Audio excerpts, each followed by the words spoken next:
Seigneur. Bonjour et bienvenue à notre capsule de ce jour. Nous émettons depuis Kinshasa, la capitale de la République démocratique du Congo. Et à la présentation, c'est votre servante Anne Boussanga Kaleba. Bien-aimés, nous sommes le ministère EFATA, œuvrant au sein du centre d'entraide EFATA, qui est soutenu par l'émission YouTube que vous suivez en ce moment, Centre d'entraide EFATA TV. Bien-aimés, vous pouvez chercher à mieux connaître le ministère dans la description de la chaîne. Mais aujourd'hui, nous venons nous entretenir sur connaître Dieu et le servir. Voilà. La Bible nous dit que Dieu est bon, que Dieu est amour, qu'il est miséricordieux. C'est vrai. Mais dans cette même Bible, il nous est donné tout un tas de recommandations par rapport à notre marche sur cette terre. Vous voyez? La Bible dit, l'âme qui pêche, c'est celle qui mourra. Est-ce que nous allons décider de continuer à vivre notre vie dans le péché ou est-ce que nous allons finalement nous décider de suivre Dieu? C'est bien de se décider de suivre Dieu. Et quand nous nous décidons, est-ce que nous le faisons sérieusement?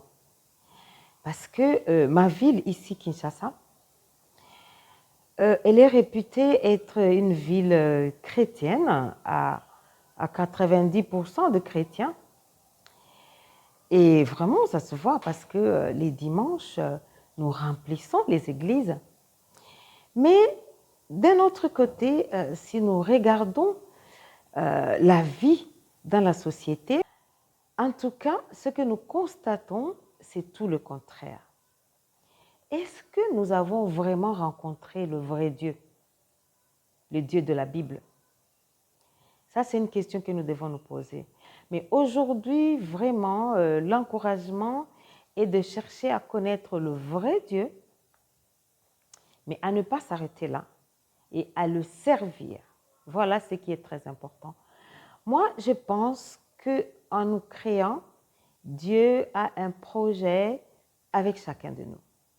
Je ne pense pas qu'il puisse juste nous créer comme ça pour qu'on vienne remplir la terre et puis, bon, le jour que nous mourrons, ça s'arrête là. Non. Franchement, c'est pas cela. Alors, en étant sur cette terre, chacun doit chercher à connaître le but pour lequel Dieu l'a créé. C'est très important. Connaître pourquoi Dieu vous a créé et qu'est-ce que Dieu attend de vous. Voilà. Savoir que Dieu existe, c'est une bonne chose, mais développer une relation d'intimité avec lui en est une autre. Et chercher à recevoir le salut qu'il donne, c'est encore une autre chose. Parce que, ne vous y trompez pas, nous avons tous été créés par Dieu, mais nous n'irons pas tous au ciel. Voilà, nous n'irons pas tous au ciel. Ne pourront aller au ciel que ceux-là qui se conforment aux lois des dieux.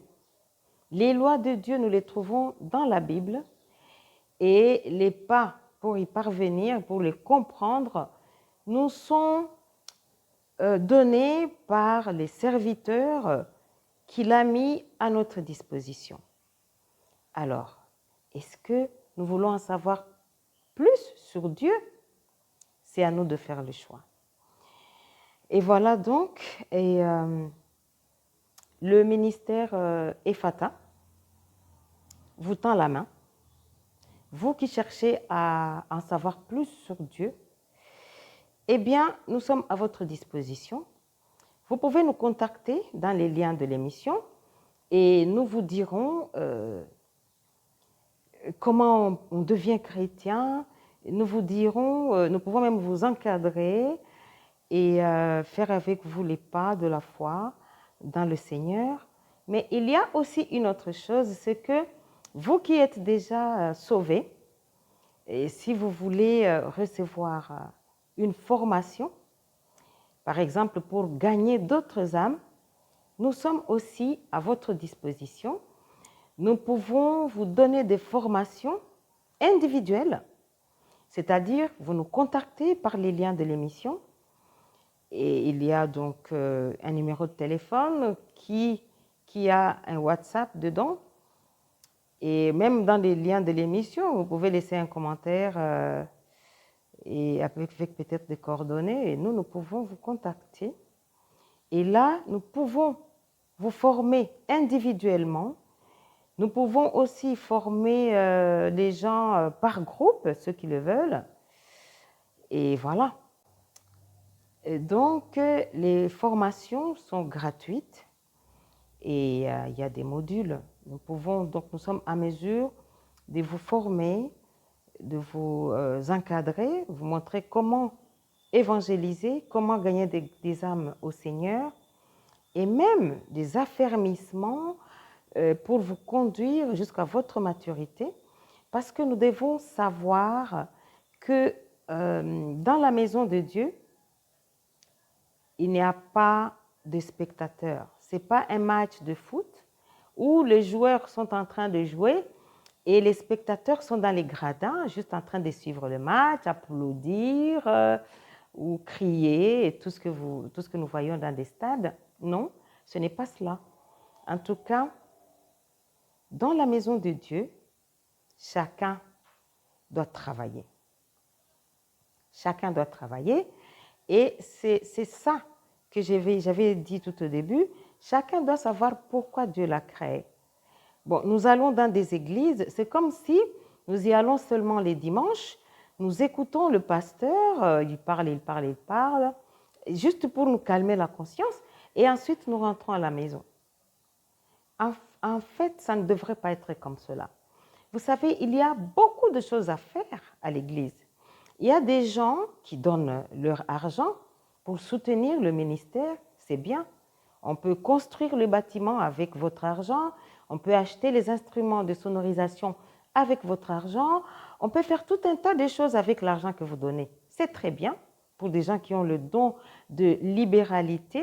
Ils donnent, ils soutiennent le pasteur, ils soutiennent le projet de l'Église, de la mission. C'est formidable. Voilà, c'est une façon de servir Dieu. Alors, tout le monde n'a pas beaucoup d'argent pour le faire. Il y a de ceux qui sont évangélistes, il y a des prophètes, il y a même de ceux qui balaient l'Église. Tout cela, c'est servir Dieu aussi au sein de l'Église. Il y a des choristes qui chantent. Voilà, ils sont en train de servir Dieu. Il y a des moniteurs et monitrices de l'école du dimanche. Il y a tout un tas de choses. Il y a les membres du protocole. Il y a ceux qui encadrent les jeunes. Il y a ceux qui encadrent les couples. Franchement, il y a beaucoup à faire à l'Église. Alors aujourd'hui, j'essaie de réveiller un peu votre conscience afin que vous puissiez chercher à voir qu'est-ce que vous pouvez faire à l'Église. Comment vous pouvez servir Dieu au sein de votre Église locale. Il y a même des intercesseurs.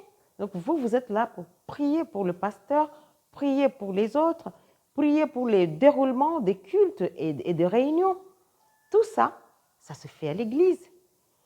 En tout cas, soyez encouragés aujourd'hui, cherchez à faire quelque chose pour Dieu. Dans Éphésiens chapitre 5, verset 16, la Bible nous dit ceci, « Rachetez le temps car les jours sont mauvais. » Alors, nous devons racheter le temps parce que nous ne savons pas quand est-ce que nous allons quitter cette terre et quand nous nous retrouverons devant Dieu. Qu'est-ce que nous allons lui dire? Et lorsqu'il sera l'heure de rendre compte, Comment nous allons nous y prendre? Bien-aimés, soyez interpellés aujourd'hui. Cherchez à connaître Dieu. Cherchez à avoir une intimité avec lui. Cherchez à le servir également. Voilà, nous sommes arrivés à la fin de notre capsule. Il ne nous reste plus qu'à vous dire au revoir dans le plaisir de vous retrouver au prochain numéro.